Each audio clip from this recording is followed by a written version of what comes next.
Number 10. The Admiral and the Captain. One boat, two very different men. Here's a tension that ran through every single episode, and you probably felt it without ever putting it into words. At the heart of the Seaview's command sat a dynamic that was more complicated than a simple chain of command. Admiral Irwin Allen, the brilliant visionary inventor who practically built the Seaview from his own imagination, frequently found himself at odds with Captain Lee Crane, the sharp, methodical, by-the-book officer who actually drove the boat. Nelson was the dreamer, Crane was the doer. One man wanted to push every boundary, the other wanted to make sure they survived the attempt. That tension gave the show a dramatic engine that kept firing even when the plots got strained. You weren't just watching a crew battle sea monsters or enemy agents. You were watching two intelligent, strong-willed men constantly negotiate who was really in charge. It was the kind of leadership friction that felt real, because it was real in any organization where a visionary founder doesn't quite let go of operational control. Think of it this way.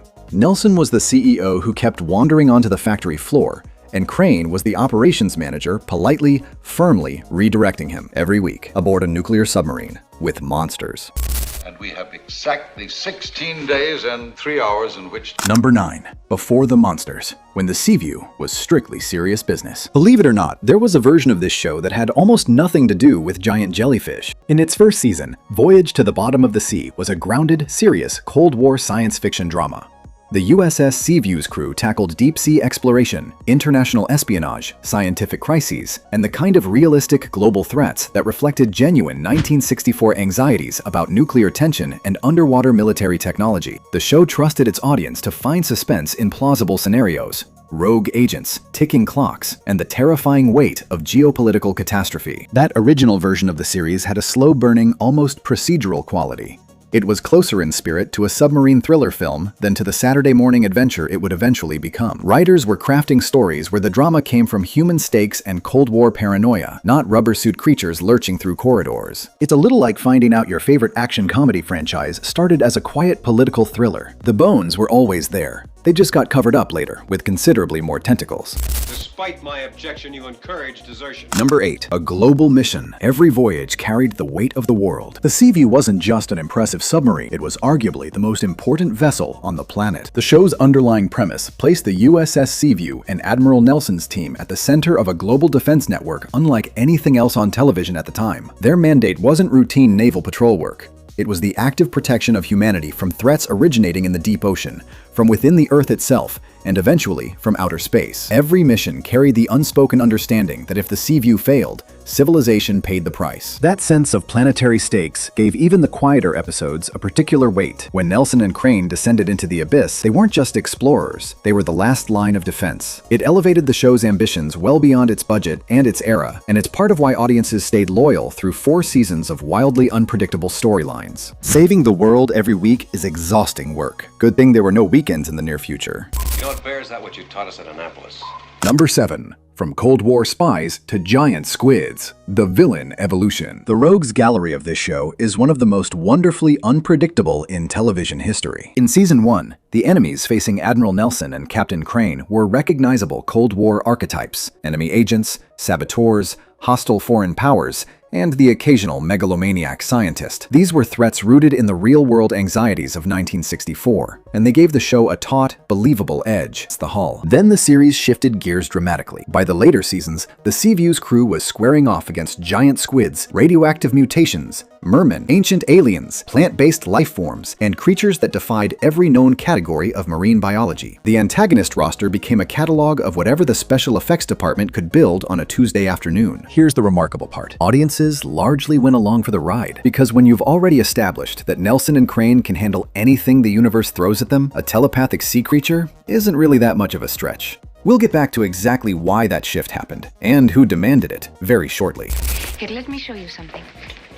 Number 6. The Flying Sub. Bond-style gadget that changed everything. Nobody expected a submarine show to sprout wings, and yet, introduced in the second season, the Flying Sub became one of the most instantly beloved vehicles in 1960s television. This compact, dart-shaped craft lived inside the Seaview's belly like a mechanical parasite, ready to launch on a moment's notice. Critically, it could operate both underwater and in the atmosphere, which meant Nelson and Crane could suddenly go anywhere, chase anything, and engage in aerial pursuits that no submarine story had any right rewrite to include. Producer Irwin Allen introduced the flying sub as a deliberate creative injection to expand the show's action possibilities. The Seaview, for all her magnificence, was somewhat confined to ocean-based storytelling. The flying sub blew those walls open. Suddenly, the series had a James Bond quality, sleek hardware, flexible missions, and that particular 1960s optimism about technology solving any problem if it was designed attractively enough. Think of it as the show giving itself a second power-up mid-game, and the ratings rewarded the decision handsomely. Is that there are forces who are determined to stop us. Number 5. The Irwin Allen Monsterverse. Recycled creatures across the universe. Sharp-eyed viewers who watched multiple Irwin Allen productions in the 1960s noticed something peculiar. That sea creature stumbling through the Seaview's corridors looked oddly familiar, because it probably was. Producer Irwin Allen, simultaneously running Voyage to the Bottom of the Sea, Lost in Space, The Time Tunnel, and Land of the Giants, was a master of budget efficiency. Monster costumes, futuristic props, and elaborate set pieces routinely migrated from one production to another, sometimes with minimal modifications. This cross-pollination created an accidental shared universe years before Marvel made the concept fashionable. A creature that terrorized the Seaview crew might resurface weeks later, menacing the Robinson family in deep space, wearing a slightly different paint job and hoping nobody noticed. Many viewers did notice, and for a certain type of obsessive young fan, spotting the recycled monsters became its own game within the game. Allen's nickname was the Master of Disaster. He was also, quietly, the master of getting maximum mileage from a single rubber suit.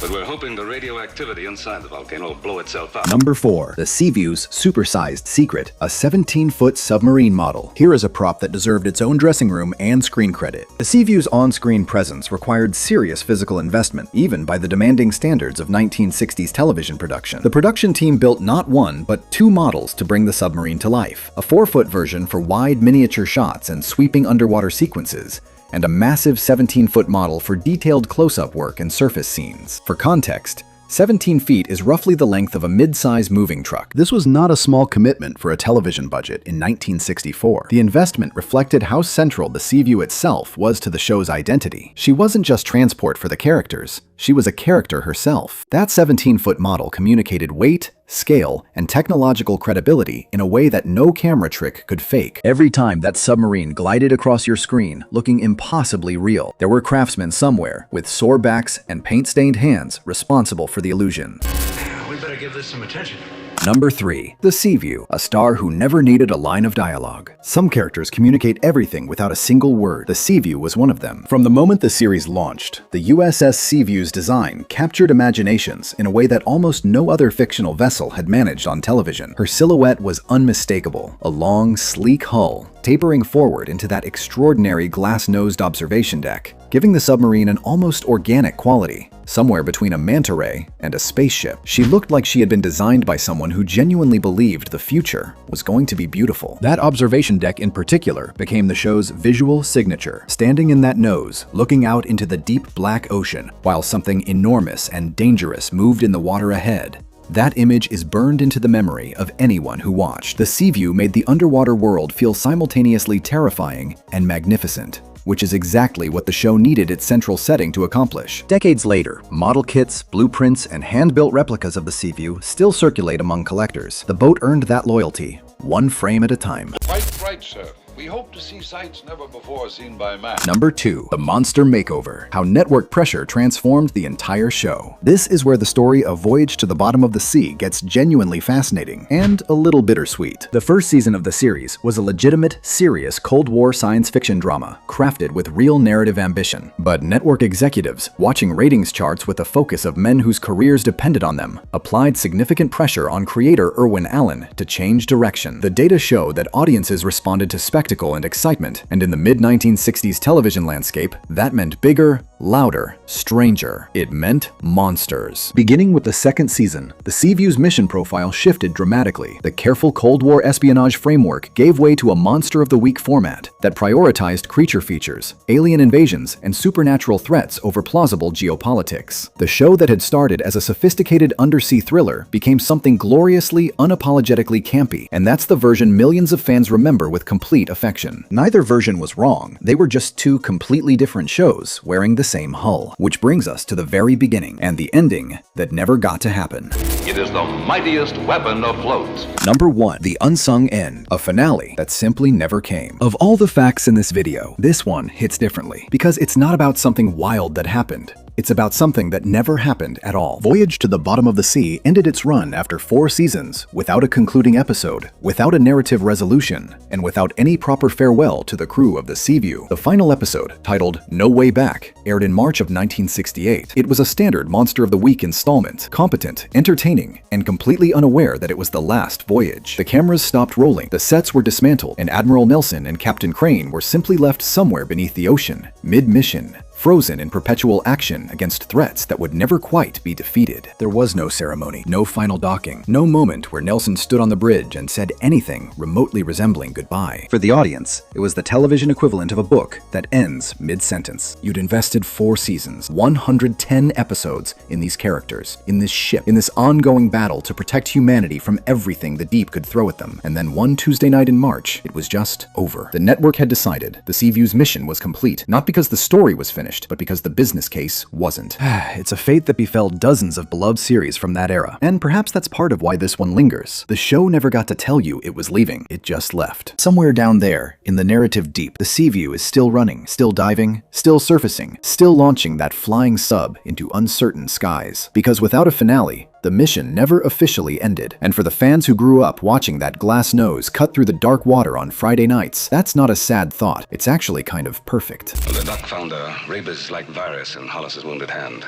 Bonus fact, the iconic absence, the female character the Seaview never had. Here's a curious gap that stands out when you look at the full landscape of 1960s science fiction television. Throughout its entire 4-season run, Voyage to the Bottom of the Sea never established a central, recurring female character within the Seaview's regular crew. Guest actresses appeared throughout the series in various episodic roles, and some delivered memorable performances, but no single female character ever became a consistent presence alongside Nelson and Crane in the way that equivalent figures did on contemporary sci-fi productions. No crew member, no recurring ally, no scientific advisor who appeared week after week and became embedded in the audience's affection. This stands as a notable structural choice, particularly given that other shows of the era were actively building female characters into their regular ensembles. The Seaview was, in terms of its core cast, a world almost entirely built around its male officers, which reflected certain assumptions of the period, but also left a particular kind of character dynamic unexplored across all 110 episodes. Whether that absence shaped the show's long-term legacy is a conversation worth having, but it does make you wonder, even now, what a well-crafted, recurring female character aboard the Seaview might have added to that already remarkable world. 4 seasons, 110 episodes, a 17-foot model submarine, recycled monsters, a flying sub, Cold War spies who eventually lost their jobs to giant radioactive plant creatures,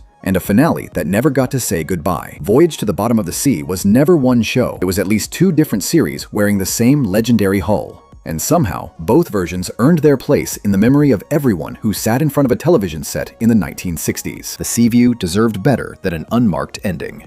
But then again, maybe the open ending is fitting, because that glass nose is still pointed forward, still diving deeper, still looking for whatever impossibility is waiting just beyond the light. Now, drop your answer in the comments. Which fact genuinely surprised you most? Was it the monster makeover ordered from the network boardroom?